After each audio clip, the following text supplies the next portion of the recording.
Сегодня свой день рождения отмечает известный российский предприниматель, меценат, поэт и композитор Микаил Гуцериев. С 67-летием его поздравил глава Ингушетии Махмуд Али Калиматов. Цитата. «Уважаемый Микаил Сафарбекович, от всего сердца поздравляю вас и искренне желаю всегда оставаться бодрым и сильным духом, продолжая приносить пользу своему народу и стране. Ваша многолетняя благотворительная деятельность стала неоценимым вкладом в социально-экономическое развитие Ингушетии и других регионов России. Помощь, оказываемая вами в рамках благотворительности, дала нам возможность глобально решить ряд задач. Наше с вами сотрудничество дало ощутимые плоды, и мы надеемся, что оно продолжится. Вы многогранный и талантливый человек, в котором есть редкое сочетание делового прагматизма и творческого подхода, что делает вас уникальным и неповторимым. Ингушетия гордится вами и желает вам крепкого здоровья и долгих лет жизни.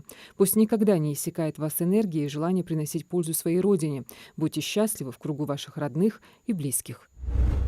Микаил Гуцериев – российский предприниматель, поэт, меценат, основатель группы «Сафмар», которая входит в топ-10 крупнейших корпораций России. Гуцериев широко известен своей меценатской деятельностью, которой активно занимается на протяжении своей предпринимательской карьеры. В 2013 году Гуцериев учредил благотворительный фонд «Сафмар», который реализует более 60 целевых программ в 27 регионах России. Ежегодно «Сафмар» направляет на реализацию благотворительных проектов более 2 миллиардов рублей. Руководство региона и лично глава Ингушетии Махмуд Али Калиматов прилагают все усилия для того, чтобы республика не только жила своей славной историей, но и активно развивалась, уверенно смотрела в будущее. В ноябре 2022 года Махмуд Али Калиматов и Микаил Гуцериев договорились о реализации в Ингушетии значимых проектов в сферах образования, культуры, здравоохранения, туризма, а также поддержки социально уязвимых категорий населения. В республике отреставрированы мусульманские и христианские кладбища.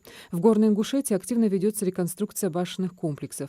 Обновлен мемориал жертвам событий 1992 года Оза-Тышмаш. Произведен капитальный ремонт школы-гимназии Марем в городе Магаз. В планах создания в республике современного многопрофильного медицинского центра с полным циклом диагностики.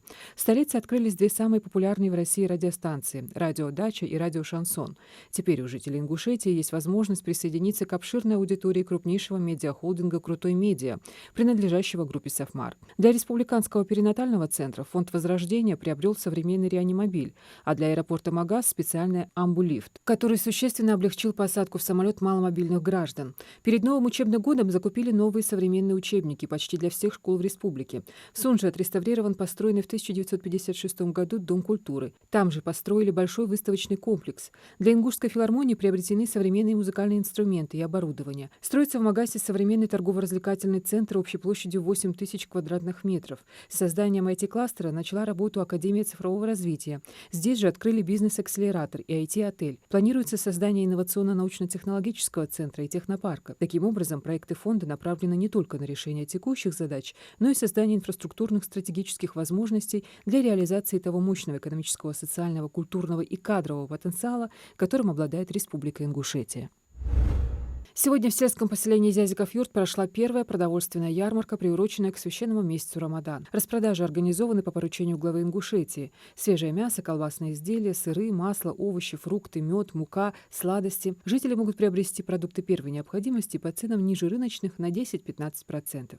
Представлен широкий ассортимент продукции как местных сельхозтоваропроизводителей, так и гостей из соседних регионов. Цены на ярмарке находятся под контролем регионального министерства сельского хозяйства и продовольствия.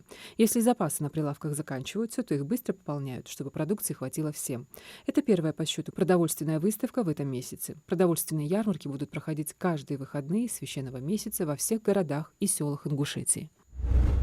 В Ингушетии утвердили дорожную карту по доступности финансовых услуг для жителей сел. Соответствующее соглашение подписали председатель правительства Республики Ингушетия Владимир Сластенин и управляющий региональным отделением Банка России Магомедбек Ужахов. В этом году дорожная карта направлена на увеличение доли безналичных расчетов при оплате услуг ЖКХ, бесперебойное функционирование платежной инфраструктуры в регионе, расширение зоны покрытия в сети интернет и маршрутов мобильных офисов в сельской местности, увеличение безналичных платежей в школах, торговых точках, в общественном транспорте, гостиницах и других туристических объектах.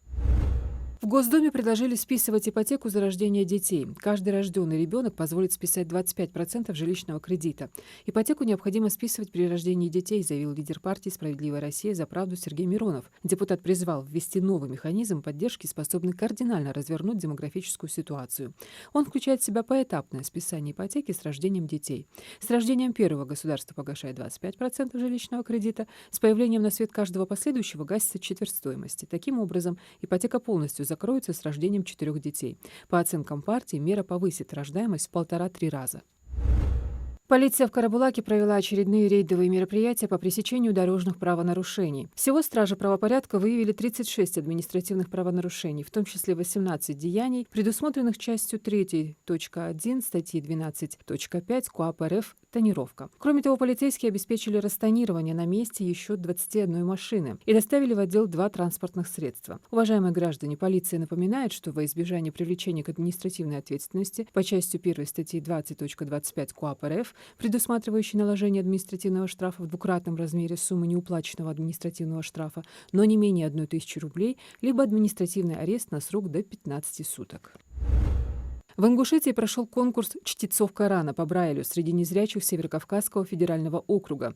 Организатором мероприятия в Магасе выступила медресе для незрячих Ар-Рахим. По итогам конкурса первое место занял Хусейн Плиев, второе — Абдулла Абдулбасиров, третье место — Илисхан Ганиев и Зинабди Миджижев. От организаторов и спонсоров мероприятия призеры получили подарки и денежные премии в сумме.